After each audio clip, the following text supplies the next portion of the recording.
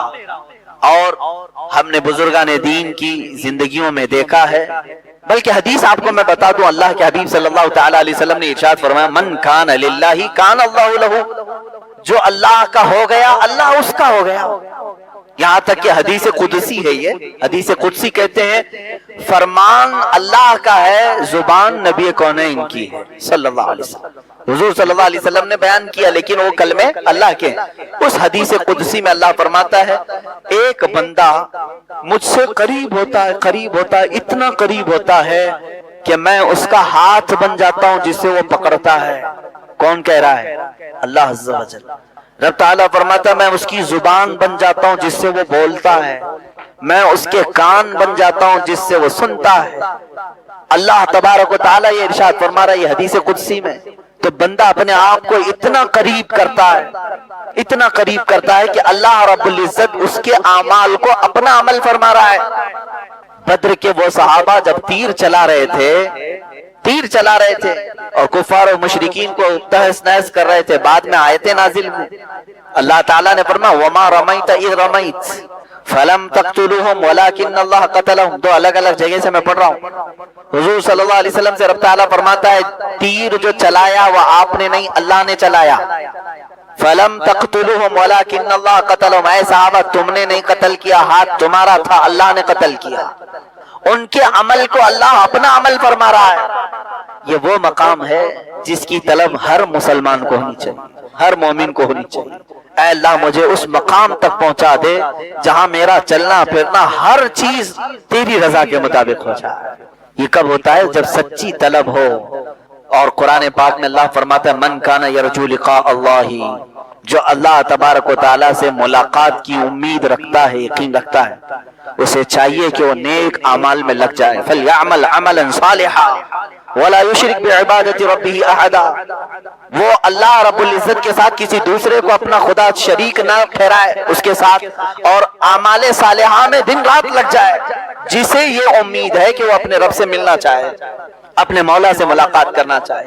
میرے عزیزو اس آیت کا پورا خلاصہ میں یہ بتا رہا ہوں کہ دنیا میں اگر کچھ مانگو تو آخرت کی طویل زندگی میں اللہ کی رضا مانگو, اللہ کی رضا مانگو. ایک بزرگ ہے حضرت امام حسن بصری رضی اللہ تعالیٰ, بڑی پتے کی بات ہے, اور ایک روایت حضرت رابعہ بصریہ رضی اللہ تعالیٰ عنہ ملتی ہے. ایک صاحب آئے اور ان سے کہا کہ ہمارے لیے دعا کر دیں, غالباً حضرت رابعہ سے. کہا کیا دعا کروں؟ انہوں نے کہا کہ دعا کر دیں اللہ مجھ سے راضی ہو جائے. ابھی میں نے کہا نا دعا تو یہی کرنا چاہیے, اللہ مجھ سے راضی ہو جائے. تو بھڑک گئی, کہا یہ دعا کروا رہے مجھ سے اللہ تجھ سے راضی ہو جائے؟ میں دعا تو کروں گی لیکن پہلے یہ بتا کیا تو بھی اللہ سے راضی ہے؟ کیا تو بھی اللہ سے راضی ہے؟ تو وہ ڈر گئے. انہوں نے کہا کہ ماں بھلا بندہ بھی کوئی اللہ سے ناراض ہوتا ہے؟ کون ہے وہ, کس کی مجال ہے, کس کی جرت ہے کہ وہ اللہ سے ناراض ہے؟ انہوں نے کہا لاکھوں بندے ہیں. کہا کیسے؟ کہا یہ ناراضگی کی علامت نہیں ہے کہ جب وہ موسم گرمی کا دیتا ہے تو کہتے ہائے کیسی گرمی ہے, برداشت سے باہر ہو گئی, جبکہ وہ مولا کہہ رہا ہے میں کسی کو اس کی طاقت سے زیادہ کوئی چیز ڈالتا نہیں. اگر تم اس کی یہ تمام قدرت سے راضی ہوتے تو اس کے موسموں کی شکایت نہیں کرتے. ایک بزرگ چلتے پھرتے راستے میں انہوں نے صرف اتنا کہہ دیا تھا, بارش آ رہی تھی, ارے یہ کیسے بے موسم کی بارش آئی؟ کبھی ہوتا ہے گرمیوں کے دنوں میں بارش آئی. غیب سے انہیں ندا آئی کیا ہے بندے, کیا اب تو فیصلہ کرے گا کہ بارش کب ہونا چاہیے اور کب نہیں ہونا چاہیے؟ وہ اتنا روئے کہ تقریباً 40 سال تک انہوں نے اپنا چہرہ آسمان کی طرف نہیں کیا. حقیقت میں میرے عزیزو آج اللہ کی رضا ہم چاہ تو رہے ہیں لیکن کبھی ہم نے یہ سوچا میں بھی اس کے ہر چیز سے راضی ہوں؟ وہ بندہ راضی ہے جو اس کی دی ہوئے انعامات پر بھی خوش ہے اور اس کے دی ہوئے مصیبتوں پر بھی خوش ہے. لیکن یہاں ہوتا نہیں ہے. بندہ مصیبتوں پر ناشکری کرتا ہے اور انعامات پر اسے بھول جاتا ہے. انعامات ملتے ہیں، خوشیاں آتی ہیں، کہتا میں نے کمایا. کبھی یہ نہیں کہتا ھذا من فضل ربی، یہ میرے رب کے فضل سے ہے. عزیزان گرامی، اللہ کی رضا مانگو لیکن خود کو پہلے اللہ سے راضی کرو. یعنی اپنے آپ کے دل کو بھی راضی کرو کہ جو کچھ بھی دنیا میں ہوگا وہ میرے مولا کی مرضی سے ہوگا. خاص طور پر عورتوں میں یہ ناراضگی اللہ تبارک و تعالیٰ کے متعلق بہت ملتی. تم ناراض ہوگے اللہ تعالیٰ سے تو اس کا کچھ نہیں بگاڑ سکو گے. تمہاری دنیا بھی تباہ ہے اور آخرت بھی تباہ. تم بندے ہو. اللہ سے ناراض ہونا یہی نہیں کہ اس کو صرف گالیاں دینا، بلکہ بہت ساری چیزوں کو برداشت نہ کرنا یہ بھی اللہ سے ناراضگی کی علامت ہے. جو تمہارے ساتھ کسی کا انتقال ہوا تو کیا اللہ تعالیٰ نے تمہارے ساتھ ظلم کیا؟ تمہارے گھر میں کسی کی موت ہو گئی تو کیا اللہ کا ظلم ہے یہ؟ معاذ اللہ رب العالمین. لیکن کچھ لوگوں کی زبانوں سے یہ جملے نکل جاتے ہیں. کم سے کم اس گھر پر تو رحم کرنا چاہیے تھا، اس گھر پر تو رحم کرنا چاہیے. ایک بات یاد رکھیں، وہ قادر مطلق ہے، اس کے ہر فیصلے میں کوئی نہ کوئی حکمت ضرور ہے. وہ کس کی موت کب لکھا ہے جبھی ہوتی ہے. یہاں تک کہ فرشتوں میں سے بھی مقرب فرشتوں کو بھی یہ اختیار نہیں ہے کہ اس کے دیے ہوئے وقت سے ایک آن پہلے یا بعد کو ٹال سکیں یا پہل کر سکیں. وہ اللہ رب العزت کی حکمتوں میں سے. بندے مومن کو یہ چاہیے کہ ہر کام پر اس سے راضی رہے، اس کے بعد اس کی رضا کا سوال کرے. بات صحیح ہے؟ پہلے خود راضی ہو اللہ کے ہر حکمت سے اور اس کے بعد سوال کرے اے اللہ تو بھی مجھ سے راضی ہو جا. تب بات دونوں برابر کہلائے گی.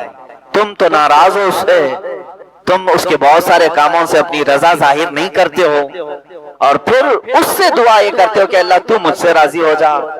رب تبارک و تعالیٰ اگر یہ فرما دے کہ اے بندے کیا تو بھی راضی ہے اپنی زندگی میں؟ ہاں تو کہہ دو کہ زبان سے، لیکن عمل تمہاری شکایت کر رہا ہوگا. بیماریوں میں سب کو بتا دیتا ہوں، اچھائیوں میں کسی کو نہیں بولتا. دکان 100 دن چلایا، 99 دن فائدہ رہا، ایک دن نقصان ہوا. وہ نقصان کے دن کئی لوگوں کو شکایت تو کر دے گا. فائدہ جتنے دن ہوا تھا وہ سب کو نہیں بتائے گا. ارے نہ بتاؤ، نظر لگ جائے گی. انعامات کو تو تم نے بتایا نہیں، خسارے کو سب کے سامنے ذکر کیا. صحت کا تو کبھی اعلان نہیں کیا کہ میں بہت ہٹا کٹا ہوں، صحت مند ہوں، اللہ کا فضل ہے. لیکن بیماری کو سب کے سامنے ذکر کیا. اللہ کی رضا یہ ہے جو قرآن پاک کی آیت یہ بتاتی ہے انا للہ و انا الیہ راجعون. بے شک ہم اللہ کے لیے ہیں دنیا میں اور اللہ ہی کی طرف لوٹنے والے. بیماری اس کی مرضی سے، صحت مندی اس کی مرضی سے، دولت اس کی مرضی سے، غربت اس کی مرضی سے، کرسی اس کی مرضی سے ملے. یہ تمام چیزوں پر ہماری رضا پہلے ہو اور اس کے بعد ہم یہ سوال کریں اے اللہ تو بھی ہم سے راضی ہو جا. آگے کی آیت میں نے جو تلاوت کی ہے یہ دوسری بڑی آیت ہے جس میں اللہ تعالیٰ فرماتا ہے اے ایمان والو. ایک بات سمجھ کر کے چلیں، یہ کتنے بڑے فخر کی بات ہے کہ پورا قرآن جو ہے جس میں خطاب جو ہوتا ہے، خطاب کا مطلب ہوتا ہے کسی کو مخاطب کر کے بلانا. اے فلاں آپ آ جاؤ. اب بڑا آدمی کوئی کسی کا نام لے کر کے پکارے تو وہ اپنے پکار پر بھی رشک کرتا ہے کہ مجھے فلاں نے میرا نام لے کر کے پکارا. میں سمجھتا ہوں مسلمانوں کو اسی بات پر فخر کرنا چاہیے کہ قرآن میں اللہ نے جگہ جگہ پر یا ایھا الذین آمنو، اے ایمان والو، ہمیں نام لے کر کے پکارا ہے. پیدا کرنے والا خود ہمیں پکارے تو ہماری قسمت کی بات کیا ہے. ایک ہی جگہ پر پورے قرآن میں کافروں کو پکارا گیا، باقی تقریباً یا ایھا الذین کفروا جو ایک جگہ ہے. اس کے علاوہ آپ سینکڑوں جگہ دیکھیں گے جہاں پر اللہ تعالیٰ نے ایمان والوں کو خطاب کیا. ظاہر سی بات ہے جس کو اپنی باتیں بتانی ہوتی ہیں اسی کو خطاب بھی کیا جاتا ہے. اب رب تعالیٰ آگے فرماتا ہے کونوا قوامین بالقسط. یہ ہمارا موضوع بھی رہا تھا پچھلے ہفتے. انصاف پر خوب قائم ہو جاؤ اللہ کے لیے، انصاف پر خوب قائم ہو جاؤ اللہ کے لیے. میرے عزیزو یہ بہت کٹھن مسئلہ ہے. انصاف جو ہے ایک ایسے بال کا نام ہے جس پر سارے چل نہیں سکتے. تلوار سے زیادہ تیز دھار، بال سے زیادہ باریک راستے کا نام ہے انصاف، عدالت. یہاں پر اپنے اور غیر کے ساتھ برابری کا معاملہ کرنا بہت نازک ہوتا ہے. مالدار اور فقیر کے ساتھ صحیح انصاف کرنا بہت ہی نازک معاملہ ہوتا ہے. اچھے بہک جاتے ہیں، اچھے اس میں دھوکہ کھا جاتے ہیں. رب تعالیٰ کا حکم یہ ہے مومن وہ ہے جو انصاف پر خوب قائم رہے گا. کیونکہ اگر آج تم انصاف نہیں کرو گے، 4 پیسے تمہیں کسی سیٹ سے مل تو جائیں گے، لیکن 50,000 سال والی ایک عدالت قائم ہوگی جہاں تمہیں کھڑا کیا جائے گا. وہ قیامت کا دن ہوگا، وہ ایک دن 50,000 سال کے برابر کا. وہاں تو تمہیں انصاف سے گزرنا ہی پڑے گا. اور وہاں ایسا ہے انصاف، قرآن کہتے ہیں فَمَن يَعْمَلْ مِثْقَالَ ذَرَّةٍ خَيْرًا يَرَهُ وَمَن يَعْمَلْ مِثْقَالَ ذَرَّةٍ شَرًّا يَرَهُ. تم اگر ذرہ کسے کہتے من؟ ایٹم. ذرہ فزکس وغیرہ پڑھنے والے طلبہ کو معلوم ہونا چاہیے ذرہ کس کو کہتے ہیں. ذرہ جو ہے جس کو مائکروسکوپ سے بھی دیکھا جائے تو بہت چھوٹا دکھتا ہے، وہ ذرہ ہے. اور اللہ تعالیٰ فرماتا ہے تم نے ذرے کے برابر بھی اگر نیکی کی ہے، قیامت کے دن وہ بھی میں تمہارے سامنے لاؤں گا، اور ذرے کے برابر بھی اگر برائی کی ہے تو وہ بھی تمہارے سامنے لاؤں گا. 3 نبیوں کا ذکر ایسا ہے کہ جنہوں نے جیسے ہی پکارا اللہ نے فوراً ان کی دعا قبول کی. ایک ایوب علیہ السلام. تینوں کے جملے سن لیجیے، تینوں کے جملے. ایوب علیہ السلام کو آزمائش میں مبتلا کیا گیا تو سخت بیمار ہوئے تھے. انشاءاللہ وہ 23ویں پارے میں ان کا تفصیلی ذکر آئے گا. بہت سخت آزمائش میں مبتلا تھے، جسم پورا بیمار. اس وقت انہوں نے جب ان کی زبان کٹ گئی تھی تو یہ جملہ کہا تھا وَأَيُّوبَ إِذْ نَادَىٰ رَبَّهُ أَنِّي مَسَّنِيَ الضُّرُّ وَأَنْتَ أَرْحَمُ الرَّاحِمِينَ وَأَنْتَ أَرْحَمُ الرَّاحِمِينَ. اے مولا تکلیف تو مجھے پہنچی ہے لیکن تو ارحم الراحمین ہے، تو سب سے زیادہ رحم کرنے والا. اس کے فوراً بعد اللہ فرماتا ہے فَاسْتَجَبْنَا لَهُ فَكَشَفْنَا مَا بِهِ مِن ضُرٍّ. ہم نے ایوب کی دعا سن لی اور جو انہیں تکلیف تھی فوراً اس کو ہم نے دور کر دیا. یہ ایوب علیہ السلام کی سن لی. ادھر یونس علیہ السلام کی سن لی. یونس علیہ السلام کا جملہ کیا تھا؟ لا الہ الا انت سبحانک انی کنت من الظالمین. اس کو اسم اعظم بھی کہا گیا ہے. بہت تیز دعائیں قبول ہوتی. تیسرے نبی کا ذکر ہے حضرت زکریا علیہ السلام. اولاد نہیں تھی، بڑھاپا آ گیا تھا، تب انہوں نے یہ کہا تھا ربی لا تذرنی فردا وانت خیر الوارثین. اے میرے رب مجھے تنہا مت چھوڑ، مجھے اکیلا مت رکھ، تو بہترین، تو خیر الوارثین ہے، بہتر وارث دینے والا ہے.